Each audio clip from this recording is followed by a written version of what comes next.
بسم اللہ الرحمن الرحیم الحمد للہ الذی لا یبلغ مدحتہ القائلون ولا یحصی نعماءہ العادون ولا یعدی حقہ المجتہدون الذی لا یدرکہ بعد الہمم ولا ینالہ الغوث الفتن الذی لیس علی صفتہ حد محدود ولا نعت موجود ولا وقت معدود ولا اجل ممدود فطر الخلائق بقدرت ونشر الریاح برحمت واتدى بالسخور میدان ارضه الصلاة والسلام علی النبی الامی العربی القرشی المکی المدنی البطحی الابتہی التہامی معلن الحق بالحق ابی القاسم محمد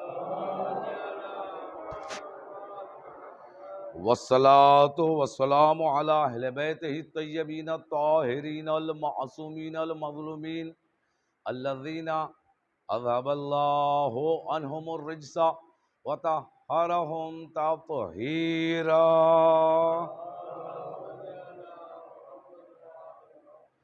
واللعنۃ الدائمۃ علی اعدائہم وقتلتہم ومنکری فضائلہم ومصائبہم وعظمتہم وعلومہم وجلالتہم وعطشہم اجمعین اللہم العن اول ظالم ظلم حق محمد وآل محمد وآخر تابع له على ذلك اللہم عذبهم عذابا یستغیث منہ اہل النار آمین یا رب العالمین اما بعد فقد قال رسول اللہ صلی اللہ علیہ وآلہ وسلم ان الحسین مصباح الہدی وسفینۃ النجاة صلوات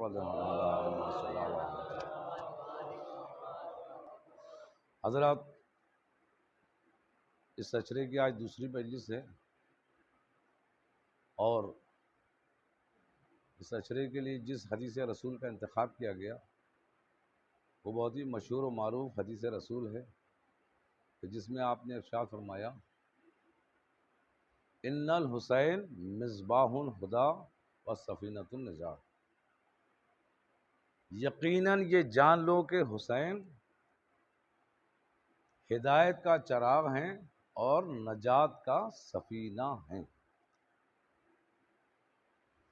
ایسا نہیں ہے کہ رسول اللہ نے صرف ایک حدیث آقا حسین کے لیے کہی، متعدد موقع پر متعدد احادیث کو آپ نے ارشاد فرمایا،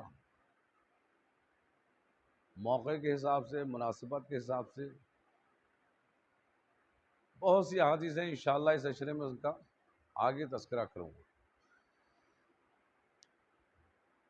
بس یہ سنیے کہ جب کوئی حدیث پیش کرتا ہے تو ہمارے علماء نے، آیات اعظام نے، آیت اللہ نے بتایا کہ اس حدیث کی تصدیق کر لو کہ راوی سچا ہے یا جھوٹا ہے، صادق ہے یا کاذب ہے، صراط مستقیم پر ہے یا مسائل کے چوراہوں پہ بھٹک رہا ہے۔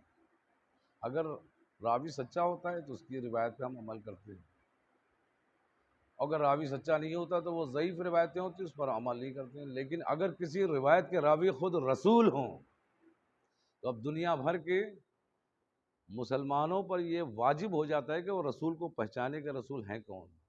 اگر رسول ان کی سمجھ میں آ جائیں گے تو ان کی بات بھی سمجھ میں آ جائے گی۔ اگر مسلمانوں کی سمجھ میں رسول ہی نہ آئے تو 1400 سال سے پریشانی نظر آ رہی، کیونکہ سمجھ میں آئے نہیں۔ تو جب وہ ہی نہیں سمجھ میں آئیں گے تو ان کی بات بھی سمجھ میں نہیں آئے گی، جب ان کی بات ہی سمجھ میں نہیں آئے گی تو اس پہ عمل بھی نہیں ہو سکتا ہے۔ اس وقت کیا ہے، مسلمان کیوں پریشان ہے پوری دنیا میں؟ پہلی وجہ تو یہ ہے اس کی کہ دنیا بھر کے مسلمانوں کو دوسرے مذاہب والے نقصان پہنچانا چاہتے ہیں شروع سے۔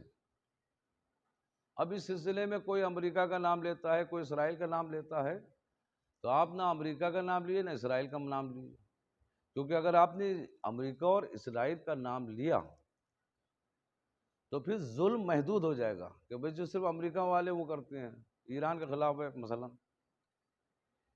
یا اسرائیل والے وہ، تو صرف امریکہ والے میں محدود ہو جائے گا۔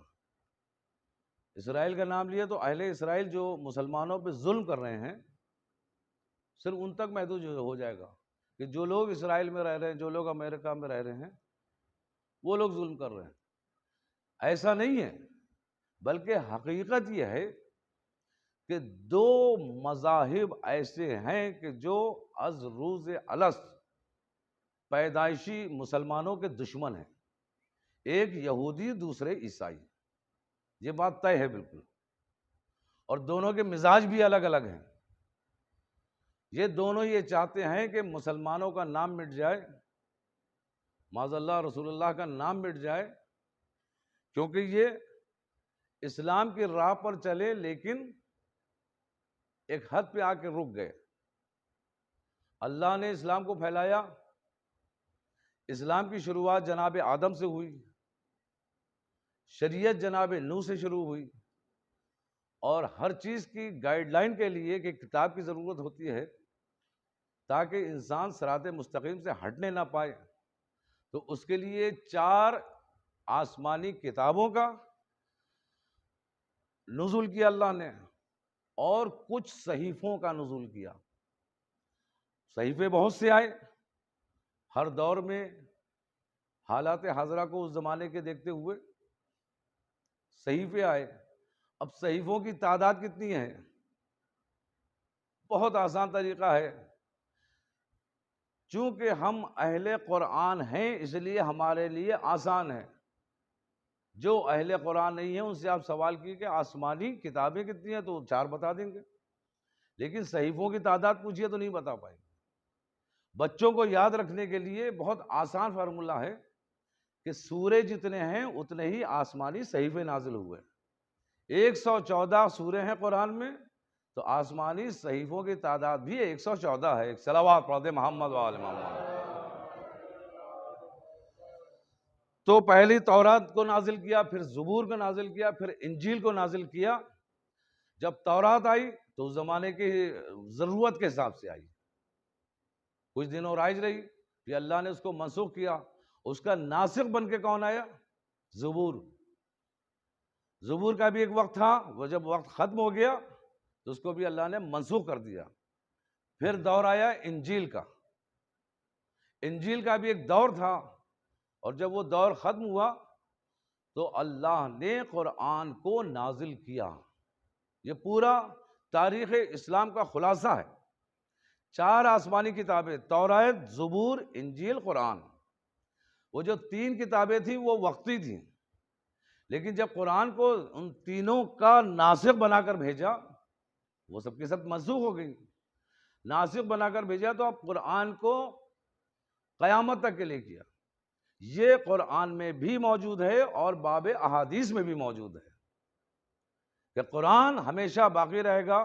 قد جاءکم من اللہ نور و کتاب مبین، سورہ یاسین کی آیت ہے، اور آپ اس کو ہر شب جمعہ تو کم سے کم تلاوت فرماتے ہی ہیں. اس کے علاوہ بھی آپ متعدد موقعوں پہ دیکھا ہوگا آپ نے، اور ماہ رمضان میں تو پورا قرآن ہی. اور بعض لوگ ایسے ہیں کہ جن کا طریقہ بہت اچھا ہے کہ 1 صفحہ روز قرآن کی تلاوت کرتے ہیں. یہی طریقہ سب سے اچھا ہے. پورے سال میں بھی قرآن آپ پورا تلاوت کر لیتے ہیں، سورہ بائی بسم اللہ سے لے کر سورہ والناس کی سین تک. تو یہ 4 اللہ نے کتابیں بھیجی. کوئی آ کر تورات پہ رک گیا، کوئی زبور پہ رک گیا، کوئی انجیل پہ رک گیا. تو تورات زبور پہ رکنے والے آپ کو معلوم ہے، انجیل پہ رکنے والے آپ کو معلوم ہے. اب جو سلسلہ اللہ نے آگے بڑھا تو وہ ان لوگوں کو کھل گیا، کہنے نہیں بھائی ہم کو یہیں تک کافی ہے. لیکن اللہ کا نظام تو کچھ اور تھا. ہوتا کیا ہے، جب کوئی کمپنی کوئی چیز نکالتی ہے تو ان کا طریقہ کیا تھا، پہلے اس کا ایک نمونہ نکالتی ہے کہ دیکھتے ہیں کہ ایسا ہے. جب دیکھتے ہیں صحیح ہے اور چلے گا تو پھر اس کو بھاری مقدار میں اس کا پروڈکشن ہوتا ہے.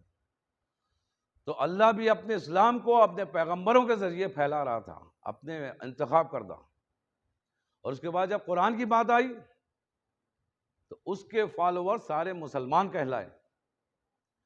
اب جب اسلام پھیلنے لگا تو ان کو یہ دہشت ہو گئی کہ ایسا نہ ہو کہ ہماری تعداد کم ہو جائے. حالانکہ ان کو یہ معلوم ہی نہیں تھا کہ ان کا مذہب کس کی وجہ سے چل رہا ہے، چاہے وہ توراۃ والے ہوں، چاہے زبور والے ہوں، چاہے انجیل والے ہوں، چاہے قرآن والے ہوں، کس کی وجہ سے چل رہا ہے۔ آج بھی یہ سوال کیجئے تو کوئی جواب نہیں دے گا، صحیح جواب اس کا صرف اہل علم دے پائیں گے۔ تو معلوم یہ ہوا کہ کوئی بھی مذہب ہے تو اگر اس کا چلانے والا اس کی طرف سے ہو تو وہ مذہب سمجھ میں آتا ہے اور وہی باقی بھی رہتا ہے۔ اب جو منشاء الہی ہوگی اس حساب سے چلے گا۔ تو پہلی 3 کتابیں تورات، زبور، انجیل وقت کے حساب سے تھی، منسوخ ہو گئی۔ قرآن کو اللہ نے قیامت تک باقی رکھا، قرآن کے بعد نہ کوئی صحیفہ آیا نہ کوئی کتاب دوسری آئی۔ اب جو کچھ بھی قوانین چلیں گے قرآن کے مطابق چلیں گے۔ تو اس کی مثال یہ ہے کہ ہر دور میں اللہ نے قرآن کی حفاظت کی ہے۔ اور نزول قرآن آپ کو معلوم ہے کہ نزول 2 طریقے کا ہے، ایک تدریجی ہے اور ایک دفعی ہے۔ تدریجی یعنی سورہ بسورہ، آیت بآیت، اور دفعی یعنی ایک دم سے قلب رسول پر ایک شب میں، جو 3 شبیں ہیں ماہ رمضان کی، 19ویں، 21ویں اور 23ویں۔ اس میں 23ویں کے لیے زیادہ تر روایتیں ہیں کہ 23ویں شب بڑی شب قدر بھی کہلاتی ہے، تو اسی میں دفعی یعنی ایک دم سے قلب رسول پہ قرآن ایک بار میں نازل ہوا۔ اور دوسرا تنزیل نزول کی کیفیت کیا ہے؟ سورہ بسورہ، آیت بآیت۔ قرآن میں آپ غور کیجئے کہ کچھ مکی سورے ہیں، کچھ مدنی سورے ہیں، کچھ مکی آیات ہیں، کچھ مکی آیت ہیں، کچھ مدنی آیات ہیں۔ اور یہ سلسلہ اللہ نے قرآن میں رکھا۔ اب کچھ لوگ آ کر یہاں پر رک گئے، کوئی توراۃ پر رک گیا، کوئی زبور پہ رک گیا، کوئی انجیل پہ رک گیا، اور اس کے بعد وہ لوگ مخالفت کرنے لگے قرآن کی۔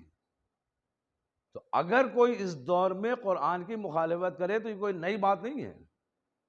ہم نے دیکھا کوئی بھی مسئلہ ہوتا ہے، کوئی بھی مخالفت کرتا ہے، بھئی اس دور حاضر کو دیکھ کے کرتا ہے۔ پوری ہسٹری اٹھا کے دیکھو، 1400 سال کی تو ہماری ہسٹری ہے مسلمانوں کی، 1400 سال کی ہسٹری، تاریخ اسلام 1400 سال کی آپ اٹھا کے دیکھیے، یہ قرآن کی کتنی بے حرمتیاں کی گئی۔ اللہ اکبر۔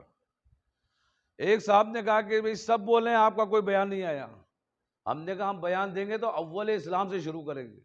جب سے قرآن تدریجی نازل ہوا، اس کی جمعوری ہوئی، اور تیسری دور خلافت راشدہ میں اس کو چھاپا گیا۔ خط عثمانی آج بھی مکے سے، مدینے کی اسے نکلتا ہے پبلیکیشن سے، اور اس قرآن کی ریسرچ یہ بتاتی ہے کہ جو بھی اس قرآن پر عمل کرے گا، یعنی صرف اگر اس کی تلاوت کرے گا معرفت کے ساتھ، اس کے آنکھوں کا نور بھی بڑھے گا اور اس کے مسائل بھی حل ہوں گے۔ لیکن اس کے ساتھ ساتھ ایک چیز اور بھی ہے کہ جس کا ہم کو دھیان رکھنا چاہیے کہ قرآن کو معرفت کے ساتھ اگر ہم نہیں پڑھ رہے ہیں، عمل نہیں کر رہے ہیں، تو یہ چیز ہم کو نقصان بھی پہنچا سکتی ہے۔ یہی نہیں ہے کہ قرآن کی تلاوت ہم نے کر لی اور عمل نہیں کر رہے ہیں تو فائدہ نہیں پہنچائے گا، لیکن اگر اس کے برعکس ہمارا عمل ہے تو وہ نقصان بھی پہنچائے گا، کیونکہ رسول خدا کی حدیث شاید میں نے کل بھی آپ کی خدمت میں عرض کی تھی کہ آپ نے ارشاد فرمایا ربا تالی القرآن والقرآن یلعنہ۔ اللہ اکبر۔ لوگ کہتے ہیں کہ لعنت نہیں کرتے، یہاں اس میں تو خود اللہ لعنت کرتا ہے، کہ لعنت نہیں کرنا چاہیے۔ بہت سے لوگوں کا کانسیپٹ ہے۔ صلوات پڑھ دیں محمد وعلی۔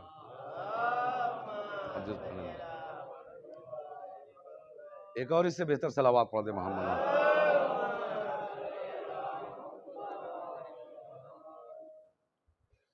ربا تالی القرآن والقرآن یلعنہ۔ کچھ لوگ قرآن کی تلاوت کرتے ہیں لیکن قرآن ان کے اوپر لعنت کرتا ہے۔ بہت سے لوگوں کا یہ کانسیپٹ ہے کہ لعنت نہیں کرنا چاہیے۔ اب اس حدیث رسول کے بارے میں کیا کہیں گے؟ قرآن کی آیات اٹھا کر دیکھیے، سورہ احزاب کی آیت دیکھیے، آیت نمبر 56 یا 57، ان الذین یؤذون اللہ ورسولہ لعنہم اللہ فی الدنیا والآخرہ وَأَعَدَّ لَهُمْ عَذَابًا مُحِينًا. جو قرآن کی آیت ہے آپ کے سامنے، کیا خدا کہہ رہا ہے کہ جس نے بھی اللہ کو اور اس کے رسول کو اذیت پہنچائی، ان الذین یؤذون اللہ ورسولہ، جس نے بھی اللہ اور اس کے رسول کو اذیت پہنچائی، لعنہم اللہ فی الدنیا والآخرہ، کہ اللہ نے اس کے اوپر دنیا میں بھی لعنت کی ہے اور آخرت میں بھی لعنت کی ہے. اور یہی نہیں کہ دنیا اور آخرت میں لعنت کی ہے، بلکہ عذاب دردناک ان کا انتظار کر رہا ہے. ایک صلوات پڑھ دے محمد وآل محمد. ارے بھائی میں قرآن کی ہسٹری آپ کے سامنے پڑھ رہا ہوں، کوئی تلقین نہیں پڑھ رہی ہے. جو سناٹا ہے اس سے تو لگ رہا ہے میں کسی کی تلقین پڑھ رہا ہوں. ایک صلوات پڑھ دے محمد وآل محمد.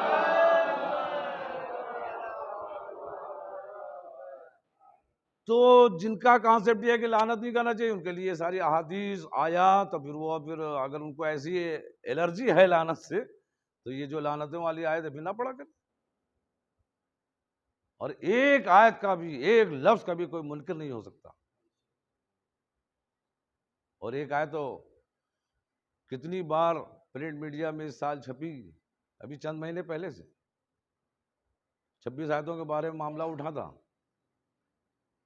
کتنی بار سارے علماء ذاکرین نے اس کو دہرایا کہ اللہ نے قرآن کو نازل کیا، اس کی حفاظت کرنے والا ہے. تو فانوس بن کے جس کی حفاظت خدا کرے،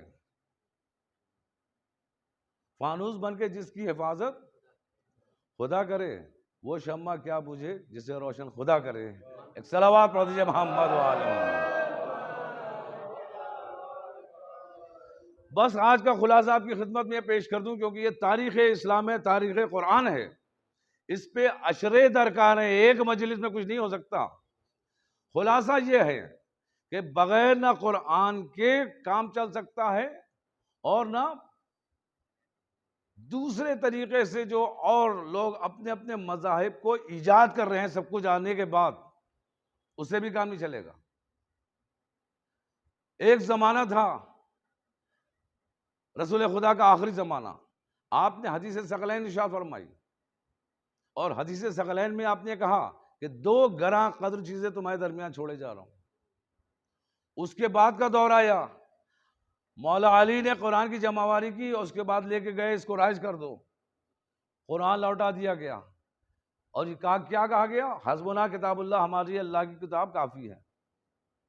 جب رسول نے حدیث ثقلین پیش کی تو صاحبان قرآن کو چھوڑ دیا گیا، اور جب صاحبان قرآن نے قرآن پیش کیا تو قرآن کو کا انکار کر دیا، اس کو واپس کر دیا، کہا نہیں جو ہم نے کیا وہ چلے گا، اور وہی چل رہا ہے ابھی تک.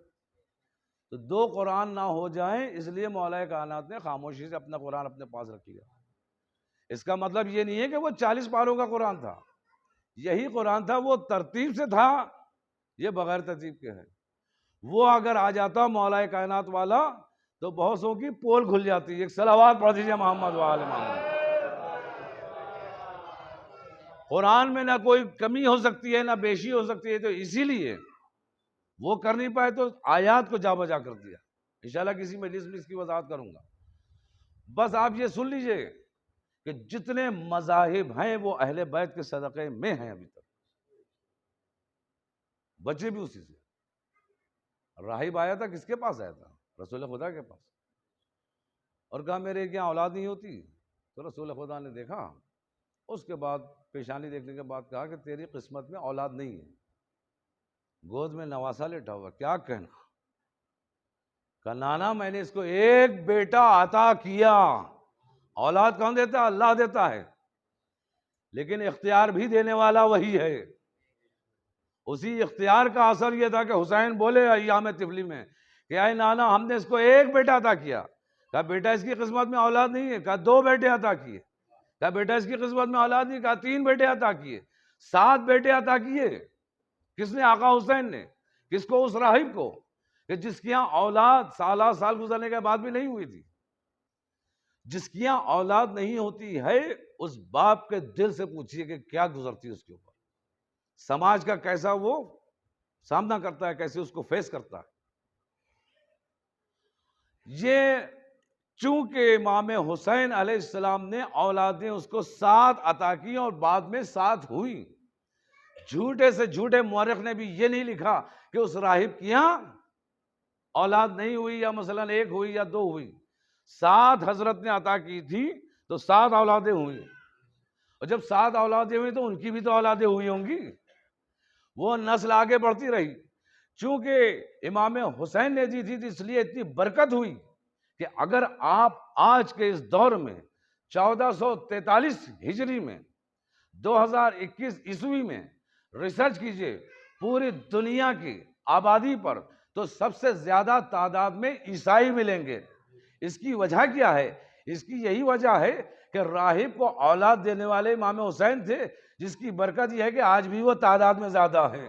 ایک صلوات پڑھ دیجئے محمد وعلی محمد. بس آخری بات کہ ایک شخص نجف اشرف گیا اور پوری تیاری سے گیا. 3 چیزوں کی اس کی حاجت تھی. ایک تو یہ کہ اس کو روزی مل جائے، وہ بے روزگار تھا. دیکھیے روزی کی دعا کیسے مانگی جاتی ہے، اس کے لیے بہترین واقعہ ہے، یہ بہترین نمونہ ہے کہ مولا کائنات مشکل کشا ہیں، وہ حل کریں گے. لیکن کون سی چیز کس روزے پہ مانگنا چاہیے جو جلدی قبول ہو، یہ مولا علی نے بتایا ہے. ہم لوگ اپنے حساب سے جاتے ہیں. بھئی جیسے میڈیکل سائنس میں دوائیں ہیں، کوئی بخار کی ہے، کوئی کھانسی کی ہے، کوئی کورونا کی دوا ہے، ویکسینیشن ہے اس کو روکنے کے لیے. مثلا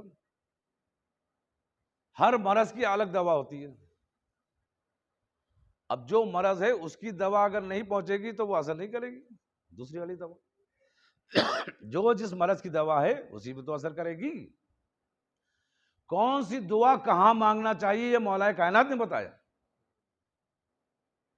ہم لوگ جو ہیں روزے پہ جاتے دعا مانگی، اس کے چلے آئے، معلومات دعا قبول نہیں. تو اب گھر ہی میں بات کرتے ہیں، باہر تو نہیں کہتے کہ پتہ نہیں کون سے ہمارے گناہ ہیں جس کی وجہ سے ہمیں دعا قبول ہوئی. یہ گناہ ہونا نہیں ہے،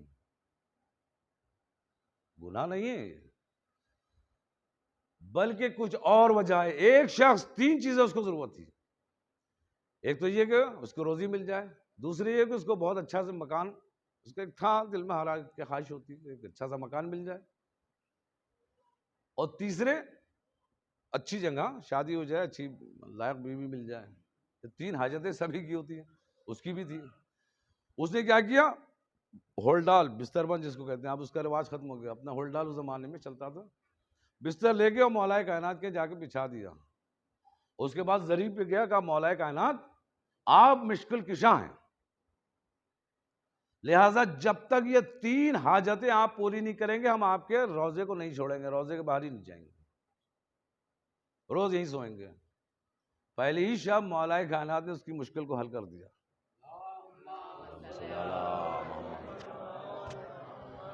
حل یوں کیا کہ خواب میں آئے، اس نے فوراً اٹھ کے سلام کیا خواب ہی میں کہ ذریع کھلی، مولا کائنات سے ملاقات ہوئی.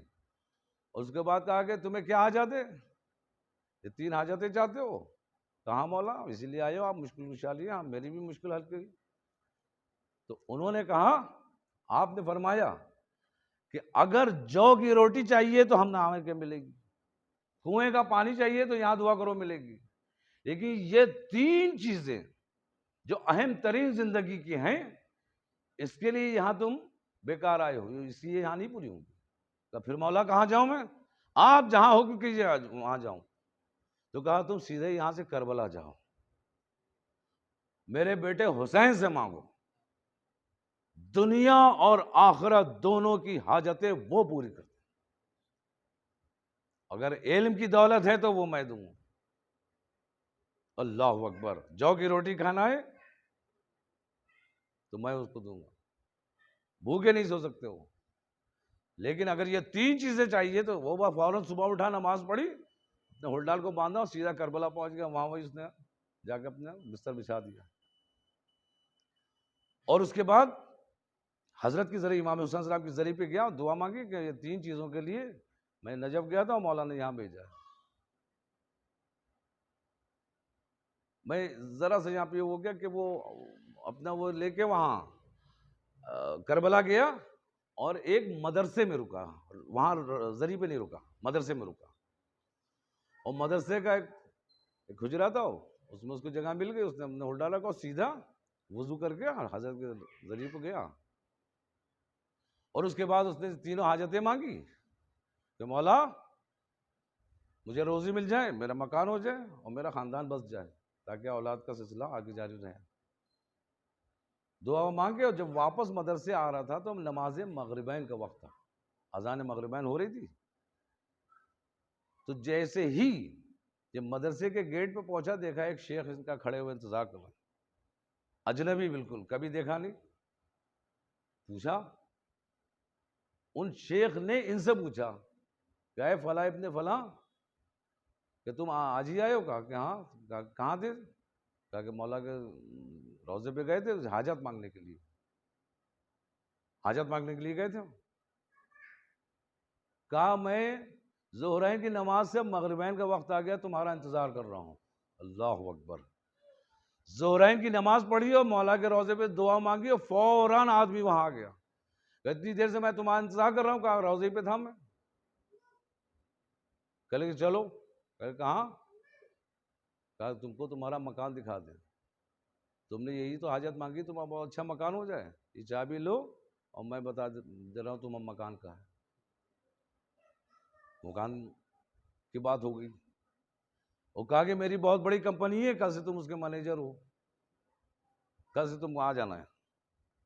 اور کہا میری بیٹی ہے، میں اس سے تمہارا عقد کر دوں گا، تم کو اپنی دامادی میں لے لوں گا۔ یہ 3 حاجتیں اسی وقت اس کی کربلا میں پوری ہوئی۔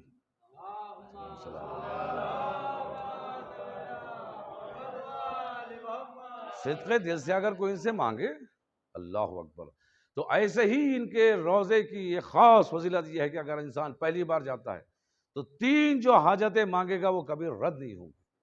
تو لہٰذا جو لوگ زیارت کر چکے ہیں انشاءاللہ وہ دوبارہ جائیں اور راستے کھلیں، اور جن لوگوں نے ابھی تک زیارت نہیں کی ہے وہ اسی سال انشاءاللہ اللہ اسباب فراہم کرے کہ سب جائیں، اور اپنی جو بڑی سے بڑی حاجتیں ہیں وہ 3 حاجتیں حضرت کے قبے کے نیچے سرہانے، ایک پتھر ہے لال قسم کا، لال رنگ کا، اور وہ قالین اس کے اوپر بچھا رہتا ہے، تو اٹھا کے جب دیکھیں گے سرہانے بالا حصہ جو کہلاتا ہے، تو قالین ہٹائیں گے تو وہاں پہ پتھر ہے، اس پر سجدگاہ رکھ کے 2 رکعت نماز پڑھنا ہے حاجت کی۔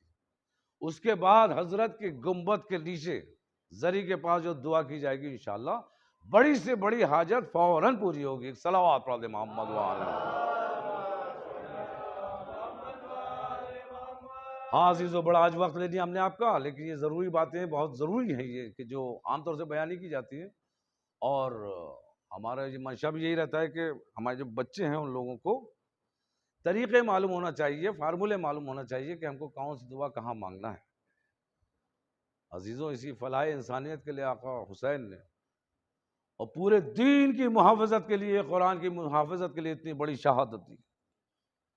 اب لوگ کہتے ہیں کہ شہادت کو قرآن میں دکھائیے، تم قرآن کی بات کرتے ہو۔ روز الست اللہ نے کہا کہ میرا ارادہ ہے کہ تخلیق کائنات کروں، اس دنیا کو بناؤں، کون ہے کہ جو قربانی دے گا؟ جناب آدم کی روح کھڑی ہوئی، کہا ہم اس قربانی کو دیں گے۔ پھر جناب نوح کی روح کھڑی ہوئی، کہا ہم اس قربانی کو دیں گے۔ جناب ابراہیم کی روح کھڑی ہوئی، کہا ہم اس قربانی کو دیں گے۔ ایک ایک انبیاء کی روح کھڑے ہو کر اس قربانی کے لیے کہتی رہی، لیکن اللہ انکار کرتا رہا کہ تم میں وہ صلاحیت نہیں ہے جس قربانی کی میں بات کر رہا ہوں۔ یہاں تک کہ انبیاء کے بعد اوصیاء کا نمبر آیا، اس کے بعد پھر امامت کا نمبر آیا، تو جب روح امام حسین کھڑی ہوئی کہا ہاں حسین تم وہ قربانی دے سکتے ہو۔ ایک ایک واقعات کربلا عالم ارواح میں بیان کیے جا رہے ہیں، حسین کہتے جا رہے ہاں یہ بھی ہمیں قبول ہے، یہ بھی قربانی ہم دینے کے لیے تیار ہیں، یہ بھی قربانی دینے کے لیے تیار ہیں۔ لیکن ایک بات ایسی آئی کہ جہاں آقا حسین خاموش ہو گئے، وہ تھی حجاب کی بات۔ حسین خاموش ہے، روح حسین خاموش ہے، اس وقت روح امام سجاد آگے بڑھی، کہا اس امتحان کے لیے ہم ہیں۔ اللہ اکبر! خدا آپ کو کسی غم میں نہ رلائے سوائے غم حسین و شہیدان کربلا کے۔ ہاں عزیزو، آج دوسری محرم ہے، آج حسین وارد کربلا ہوئے، ہاں عزیزو، انبیاء کی سیرت پہ چلتے ہوئے حسین نے زمین کربلا کو خریدا اور 60,000 درہم دیے، بنی اسد سے زمین کو خریدا، اور اس کے بعد کہا یہیں ہمارے خیمے لگائے جائیں گے، خیمے نصب ہوئے۔ عزیزوں، انبیاء کی سیرت پہ حسین نے کیا عمل کیا کہ اپنے دفن ہونے کی جگہ پہلے خرید لی۔ جناب ابراہیم علیہ السلام جب فلسطین گئے تھے تو اس سے پہلے وہاں زلزلے آتے تھے، لیکن آپ کے قدم مبارک فلسطین پہ پڑتے ہی وہاں کے زلزلے رکے، اور لوگوں نے یہ محسوس کیا کہ جناب ابراہیم کے آنے سے یہاں کے زلزلے رک گئے ہیں۔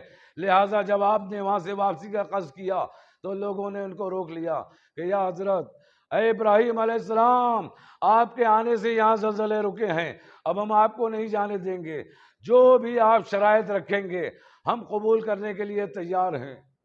تو جناب ابراہیم نے کہا کہ صرف ایک شرط پہ میں یہاں رک سکتا ہوں کہ میں اپنے مدفن کی جگہ خریدنا چاہتا ہوں، کہ آپ جگہ پسند فرمائیے۔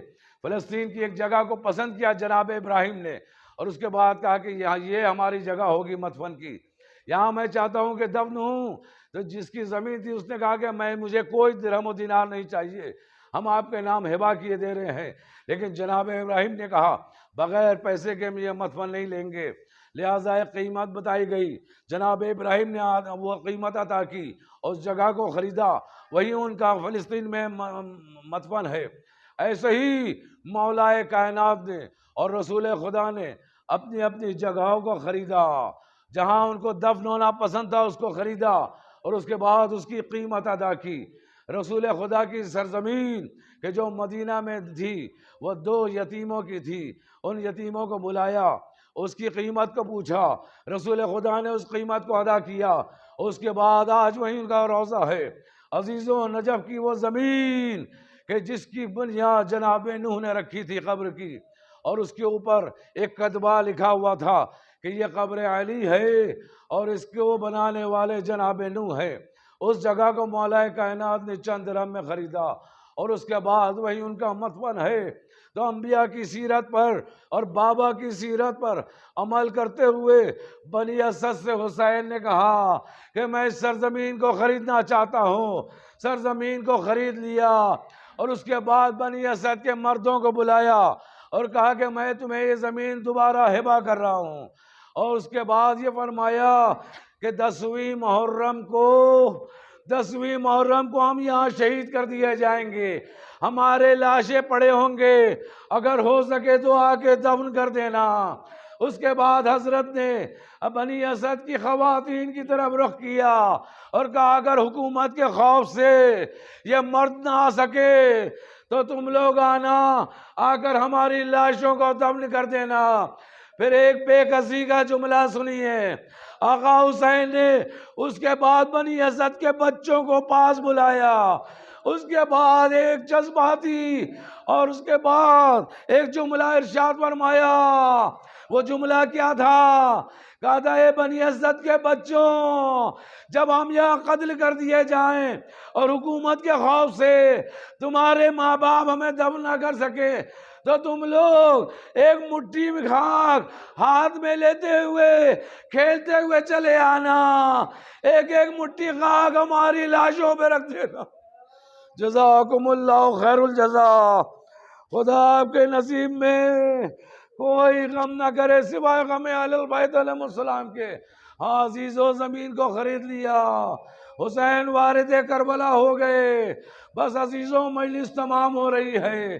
عزیزوں، یہ عزاداری ایک مدینے میں ایک حسین کی چاہنے والی کرتی تھی، وہ نابینا تھی۔ عزیزوں، اس کی ایک جوان بیٹی تھی جو اس فرش عزا کا انتظام کرتی تھی، محلے میں جا کر مستورات کو بلاتی تھی، ہمارے کی آقا حسین کی مجلس میں آؤ۔ روز عورتیں آتی تھی، مجلس ہوتی تھی۔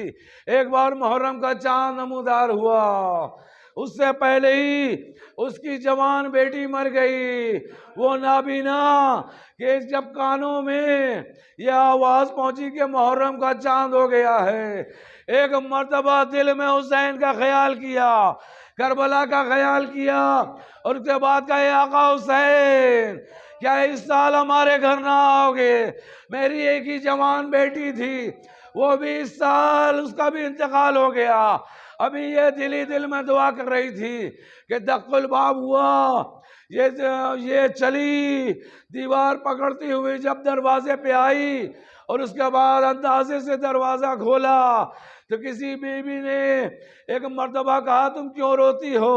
ہم تمہاری عزا کے انتظام کے لیے آئے ہیں، ہم تمہارے حسین کی عزا کے لیے انتظام کے لیے آئے ہیں، ہم فرش بچھائیں گے۔ یہ بہت خوش ہوئی، کہا اندر آئیے۔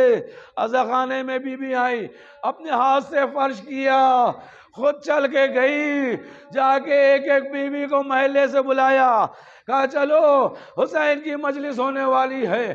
ان عورتوں نے یہ پوچھا، ان مومنات نے یہ پوچھا کہ یہ بتاؤ اس کی جوان بیٹی ہر سال انتظام کرتی تھی، اس سال اس کا انتقال ہو گیا ہے، آپ کون ہیں؟ کہا یہ نہ پوچھو ہم کون ہیں، بس یہ سمجھ لو کہ اس سال اس کی ہم مجلسیں ویسے ہی ہوں گی۔ لہذا مومنات آئی، مجلس ہوئی، اس سال سب سے زیادہ گریہ ہوا، سب رو کے چپ ہو گئی، اپنے اپنے گھروں میں چلی گئی، لیکن وہ بیوی جو انتظام کر رہی تھی وہ آخر تک روتی رہی۔ اس کو بڑی حیرت ہوئی، یہ مومنہ آگے بڑھی، اس کے بعد کہا اے مقدرات عصمت و طہارت، آپ یہ بتائیے کہ سب تو چلے گئے رو کے، آپ ابھی تک کیوں رو رہی ہیں؟ کہ اس کی وجہ نہ پوچھو، اب ہمارے بھی جانے کا وقت آ گیا ہے، ہم تمہارے گھر سے جا رہے ہیں۔ خدا حافظ کر کے گئی، اگلے دن آنے کا وعدہ کیا، مجلس کے وقت دوبارہ آئی، فرش عزا کو صحیح کیا، اور اس کے بعد پھر دوسرے دن بھی مجلس ہوئی، یہاں تک کہ 9 دن گزر گئے۔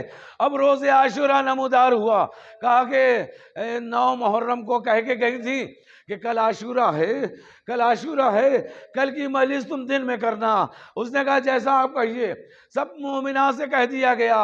ایک مرتبہ روز عاشورہ نمودار ہوا، وہ بی بی آئی، کبھی رو رہی ہے، کبھی جو ہے گریہ کر رہی ہے، اور تمام مومنات گریہ کر رہی ہیں، یہاں تک کہ گریہ کرتے کرتے ایک مرتبہ کچھ لمحوں کے لیے وہ وہاں سے روپوش ہو گئی۔ سب نے ادھر ادھر دیکھا، کہاں کہیں نظر نہیں آتی۔ تھوڑی دیر کے بعد پھر وہ آئیں، پھر آ کر گریہ کرنا شروع کر دیا۔ پھر تھوڑی دیر کے بعد وہ چلی گئی، پھر آئی، پورے عاشورہ تک، عصر عاشورہ تک یہی ہوتا رہا۔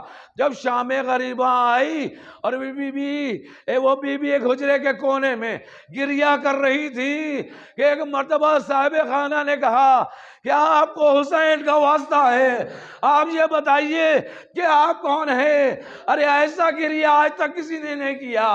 ایک مرتبہ کہا کہ تم نے ہم کو نہیں پہچانا، ہم حسین کی دکھیاری ماں ہے، جیسے ہی محرم کا چاند نمودار ہوتا ہے ہم جنت چھوڑ دیتے ہیں، ایک مجلس سے دوسری مجلس میں، دوسری مجلس سے تیسری مجلس میں جاتے ہیں۔